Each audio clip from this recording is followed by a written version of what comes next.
And you're very welcome back here to Sligo, where we're at the Radisson Hotel. And joining me now is Kathy Jordan from the very famous band hailing from Sligo, Dervish, and also Jared Moore, who's going to talk to us a little bit about the accommodation you're from at the Park Hotel here. The Sligo Park Hotel. Indeed, another beautiful hotel. So we're going to talk a little bit about festivals, but before we do, we'd have to talk a bit about Dervish and some of the incredible places that you have been and performed. I mean, from the Great Wall of China to... That's right, Rock and Rio, Japan, Latvia, Lithuania, pretty much everywhere. South America, North America. Now, were you good? Did you get a stamp everywhere you went on your passport? Well, you don't actually anymore. We used to. I have an old passport that's absolutely chocolate black with stamps, but these days you don't get them unless you really deserve them, unless you're in trouble or something. But no matter where you go, there's no place like home, eh? Absolutely. Sligo is my home for the last 22 years. It's the most beautiful place that I've ever been, really. It's very close to my heart. There's mountains, valleys, lakes, rivers, and the music here is fantastic as well. There's some great festivals, and Dervish have always loved to play around in the pub scene as well as, you know, all the travelling we do. Can I mention we have a new album out called The Thrush in the Storm? You may. Yeah, so that's just out recently. And would you do most of your writing here? I was only speaking to Damien Brennan there about the inspiration writers take, but would it be the same for Dervish writing music? Do you need to be sort of at home and settled and around your own people? It helps.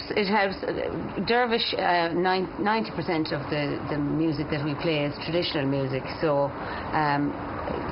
there's no writing involved in the actual tunes, but in terms of the arrangements and how they're presented and all our chord structures and all of that, we do look a lot to our surroundings, and every single album that we've made to date has been made and worked up and arranged in Sligo with Knocknarea or Ben Bulbin as a backdrop. Yeah, so where else would you want to be? Exactly. Well, you're going to talk about some of the festivals, so people can immerse themselves in that music that you're talking about. What are your top tips then for festivals?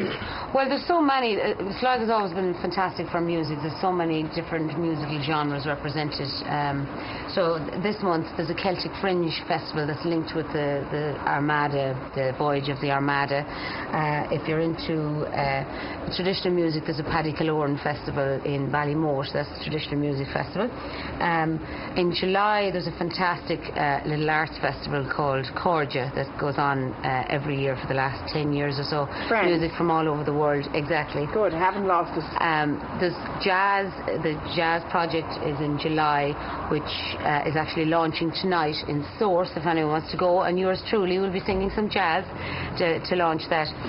There's also the Summerfest and Sligo Lunacy Fest in August, and the Black Pig Fest in Innisgrown. So brilliant, some great choices and such a wide variety. People, I suppose, can find out more at Sligo Tourism. And even if you don't want to go to a festival, if you wander into Sligo town and wander around the pubs, there's some fantastic music, world class.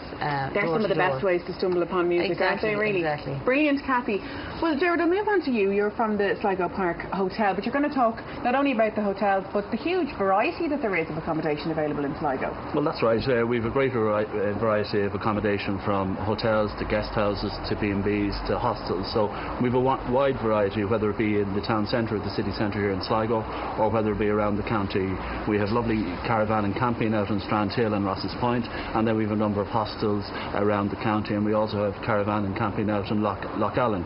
So I think the thing about Sligo is the great outdoors. People come to Sligo, they can enjoy the great outdoors, whether it be here in Ross's Point, in Strandhill, or indeed out in Mullochmore.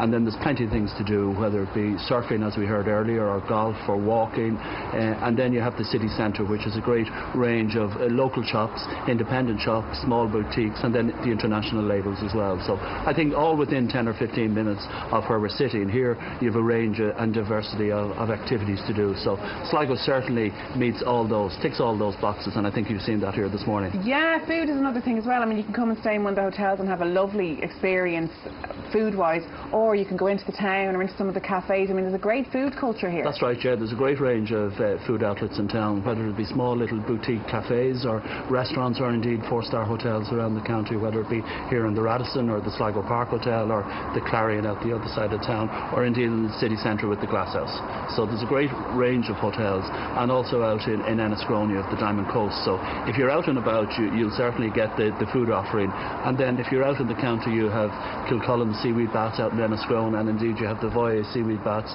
which I think you've experienced while you've been down out here in Strandhill. So as I said, like there's a great range of activities to do, and then there's a nice area.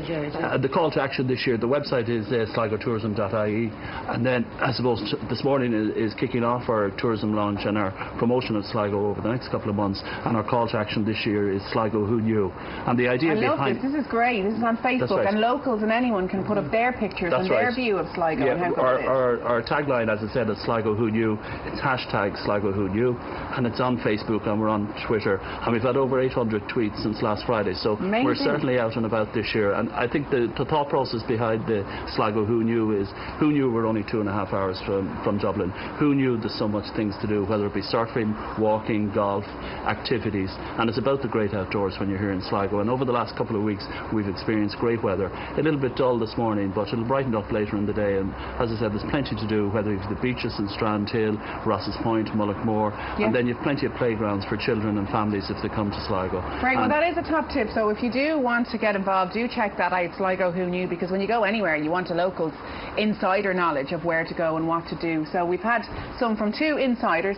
Kathy, thank you very much, and Jared, thank you very much, and we'll hear from Dervish a little bit later, but right now it's back to studio.